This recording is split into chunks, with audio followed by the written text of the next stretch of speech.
Welcome all. My name is Yatisha Boyer, lecturer from Praveen Patil College of Diploma Engineering and Technology. We are studying computer peripheral and hardware maintenance, that is CPH. Subject code is 22013. We will continue with the chapter 3. In the part 1 video of chapter 3, we have seen what are the types of processor, then what is processor. There are three types of processor, that is microprocessor, microcontroller and embedded processor, right? So in the last video we have seen what is microprocessor. Microprocessor is used to process the data. Without a processor, computer is nothing. Means all the operations of computer is done by the processor, right? It does the calculation, it processes your inputs. User give the input to the processor and then output will be produced by the processor. So to the processor we are giving the input, and how output will be received. Processor does the operation on that input and produces the output. So processor is very important. If you are opening any photo in the computer, then you click on the photo, right? So this is the input to the computer, right? So when we click on the photo will be open in milliseconds. So this operation is also done by the processor. Means opening of photo is also done by the processor. So every operation, every input user gives to the computer is done by the processor. Okay, so we will see the next part of the next type of the processor, that is microcontroller. So the microcontroller is basically a computer which comes in various packages and sizes. It comes in various packages and sizes. So the reading input and the responding to output is the basic function of the microcontroller. Means reading a input. We are reading one input, means what? User gives the input to the computer, right? And computer produces the output. So input means what? We are typing something from keyboard, this is also input. We are clicking with the mouse, this is also input. And computer is producing the output to our command, right? When I type something on the keyboard, then that thing is displayed on the computer screen. So that thing is displayed on the computer screen is the output given by the computer, right? User is giving input from the keyboard and output is displayed on the computer's screen. So basically the reading input. So processor is reading the input. Processor is reading the input from the user, and then it will does the operation on that input and produces the output to the user. So this is the basic function of microcontroller. Generally it is known as general purpose input output. So microcontroller is also known as GPIO, that is general purpose input and output. So some of the microcontrollers are microchip Atmega 328AU, microchip PIC 16F877A input output, microchip PIC 16F150 input output, microchip PIC 16F F671 ISN, and microchip PIC 18F45 K22IP, etc. These are the some types of microcontroller. So what is the basic operation of microcontroller is, it takes the input from the user, reads that input and produces the output based on that input. Means it does the operation on that input and produces the output to the user. So in the figure it is showing the microcontroller's photo. This is how microcontroller processor looks like. So you know it is embedded on the CPU motherboard, right? It is located on the motherboard. So like our processor, like our microprocessor, microcontroller is same, okay? But it comes in various packages and sizes, and it is one type of processor. So it is located on the motherboard only. So the next is embedded processor. Third type of processor is embedded processor. So embedded processor is one type of processor which is used to design controlling mechanical functions and electrical functions. So some machines are designed to control the electrical functions, mechanical functions. Okay, so this embedded processor is used there. It consists of several blocks. They are processor, timer, interrupt controller, program memory, data memory, power supply, reset, clock oscillator circuits, system applications, specific circuit, ports and interfacing circuit. Means what? There are different mechanical functions and electrical functions. In the electrical work there are different functions. So in that process, in that computer, in that system, embedded processor will be used. So it consists of processor, a timer. Interrupt controller means what? If any interrupt occur during a operation, means if your computer's battery is low, then this is a interrupt. When your computer battery is low, it will show you the notification that battery is low, please plug on the charger. So this is one interrupt, right? So this is interrupt message. When your computer needs anything to save or restart, then this is also interrupt. अगर computer को restart करना है, तो अगर कोई application download हुआ and then computer को restart करना है, तो कंप्यूटर सिस्टम नोटिफिकेशन शो करेगा कि please restart your computer. So this is also interrupt message. Okay, when you are doing any operation and then this interrupt comes. So there are different types of interrupt also you will study in the next semesters. So interrupt controller means what? It is used to control your interrupt. Means if your battery is low, then it will show you the interrupt, then battery low, right? Please plug on the charger. So then we will plug on the charger, right? So these are the different types of interrupts controller. Program memory is used to store the data, right? Data memory, power supply, reset, clock oscillator circuits. There are different circuits also, system applications, specific circuits, ports and interfacing circuits. So this all the circuits are there in the embedded processor. Okay, so in the image you can see this is how the embedded processor looks like. It is located on the motherboard. So the next is the cache memory. So now what is cache memory? This is the different topic. Okay, not a type of processor. Cache memory means what?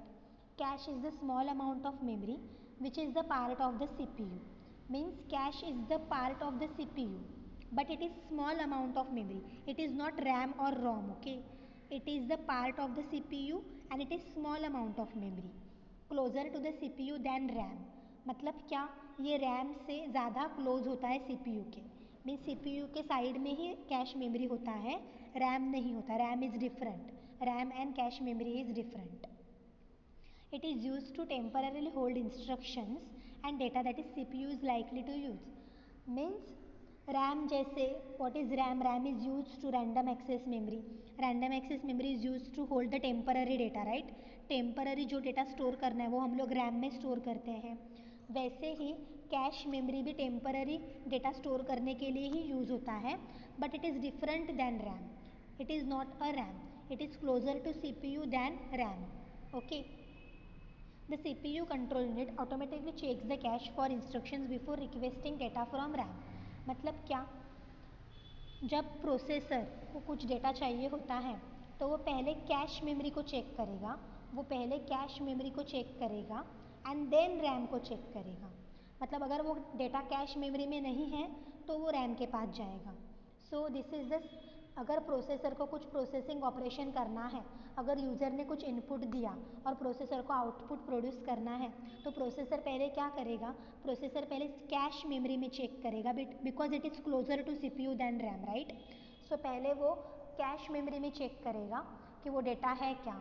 अगर वो cash memory में नहीं है तो वो RAM के पास जाएगा. This saves fetching the instruction and data repeatedly from RAM.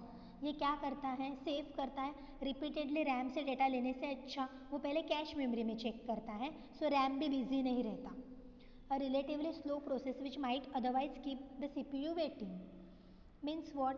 अगर हम लोग वापस रैम से डेटा ले रहे हैं, मतलब अगर प्रोसेसर को वापस रैम से डेटा लेना पड़ रहा है तो वो बहुत टाइम कंज्यूमिंग हो जाएगा, राइट? एंड अपना प्रोसेस जो हम लोग इनपुट दिए हैं वो बहुत स्लो हो जाएगा. So instead of that it will take the data from the cache memory. So cache memory से अगर डेटा लिया लिया तो रैम भी बिजी नहीं रहेगा, राइट। सो सीपीयू वेटिंग पे नहीं रहेगा डेटा लेने के लिए। So for that cache memory is useful. It takes CPU takes processor, CPU is nothing but a processor, okay. So CPU takes data from cache memory instead of again and again requesting to the RAM, okay. RAM से again and again request करने से अच्छा CPU और processor takes the data from the cache memory. Cache memory stores the data temporarily. Means what? When you shut down your computer, then data will be not there in the cache memory. Cache memory में data नहीं रहेगा जब तुम लोग PC को shut down करोगे. So it is same like RAM, but it is more closer to the CPU. CPU first see in the RAM. CPU first see in the cache memory. CPU पहले cache memory में देखेगा कि data है कि नहीं. अगर cash memory में data नहीं है तो वो रैम के पास जाएगा डेटा देखने के लिए. सो ये प्रोसेसिंग टाइम को सेव कर रहा है, okay.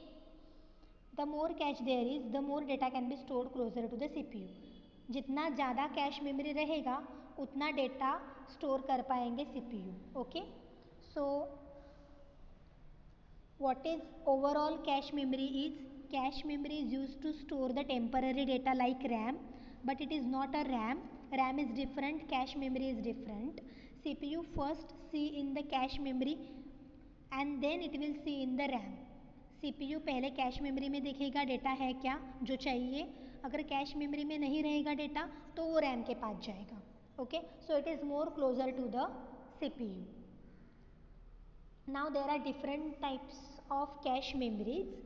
First is the L1 level 1 cache, second is the level 2 cache, and third is the level 3 cache. There are three types of cache memories: L1, L2 and L3. So what is the L1? L1 is usually the part of the CPU chip itself. Means L1 cache memory is usually the part of the CPU. It is not external and it is both of the smallest and fastest to access. Means L1 is more fastest to access than L2 and L3, okay.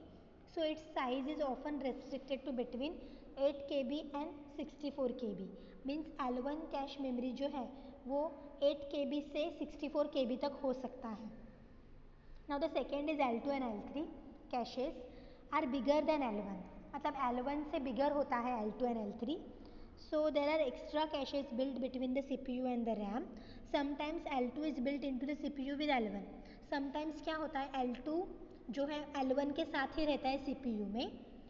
L2 and L3 caches take slightly longer time to access than L1. Means L1 is inbuilt in the CPU. CPU में L1 जो cache memory है वो inbuilt ही रहता है. L2 and L3 inbuilt नहीं रहते. सो अगर L2 and L3 memory अपने पास है, L2 and L3 cache memory अगर अपने पास है तो वो L1 से ज़्यादा टाइम लेंगे एक्सेस करने में, because L1 is more closer than L2 and L3 to CPU. The L2 and L3 memory available, the faster a computer can run. अगर most of PCs में CPU के साथ L1 कैश मेमोरी ही रहता है, but अगर L2 and L3 भी है अपने पास तो कंप्यूटर ज़्यादा फास्ट चलेगा. Not a physical space is allocated for the cache. There are more space for RAM, which is usually larger and less expensive. So physical space जो motherboard पे है वो RAM के लिए ज़्यादा रहेगा instead of L1, L2 and L3. L1 is itself a part of the CPU. If you have L1, L2 and L3, अगर आपके पास L1, L2 and L3 तीनों कैश मेमोरीज अवेलेबल है मदरबोर्ड पे तो कंप्यूटर ज़्यादा फास्ट चलेगा. नहीं तो सिर्फ L1 ही अवेलेबल रहता है because L1 is inbuilt with processor, okay. L1 processor के साथ ही आएगा, that is inbuilt. Each CPU core has its own L1 cache but may share L2 and L3 also. Means every CPU core, हर एक processor के पास, हर एक CPU के पास L1 cache memory तो रहता ही है but L1 and L2 and L3 भी रह सकता है. So this is overall the cache memory. Cache memory is used to store the data temporarily to the CPU. When CPU wants any data, it will first see in the cache memory and then it will see in the RAM. If the data is not available in the cache memory, then CPU will check on the RAM, okay. So L1, so there are different types of cache memories, that is L1, L2 and L3. L1 is more closer to the CPU because L1 is inbuilt with the CPU, but you can have L2 and L3 also. If you have L1, L2 and L3 three types of cache memories on the motherboard, then your system can run fast. Okay, so this is the cache memory. Next part of the chapter we will see in the part 3 video of the chapter 3. Okay, we will see next part of the chapter 3 in the part 3 video of the chapter 3. Thank you.